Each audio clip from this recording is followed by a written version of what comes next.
நேற்றைய தினம் மே 18 நிகழ்வு கோவையில் கொடிசியா மைதானத்தில் மிகவும் சிறப்பாகவே நடைபெற்றது என்றே கூறலாம். நாம் தமிழர் கட்சி ஒருங்கிணைப்பாளர் சீமான் அவர்கள் மிக பெரிய கூட்டத்தையே கூட்டியிருக்கிறார்கள். கிட்டத்தட்ட 20,000 பேர் இந்த ஒரு கூட்டத்தில் பங்கேற்றார்கள் என்று சொல்லப்படுகிறது.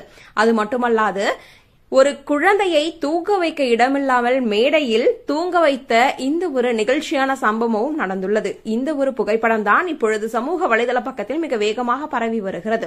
அது மட்டுமல்லாது எந்த ஒரு கட்சி கூட்டம் என்று எடுத்துக்கொண்டாலும் பிளாஸ்டிக் வாட்டர் பாட்டில், மது பாட்டில்கள் இல்லாத கூட்டமே இல்லை என்றுதான் நம் அனைவருக்குமே தெரிந்திருக்கும்.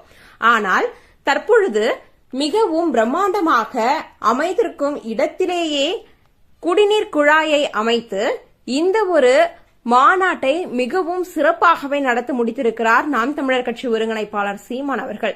எந்த ஒரு பிளாஸ்டிக்குமே இல்லாத இந்த ஒரு கூட்டம் மிக பெரியதாகவே பார்க்கப்பட்டு வருகிறது. அதாவது ஒருவரும் அமைந்திருக்கும் இந்த ஒரு இடத்திலே குடிநீர் குழாயை அமைத்து இவர்கள் அனைவருக்குமே குடிநீரை கொடுத்திருக்கிறார்கள்.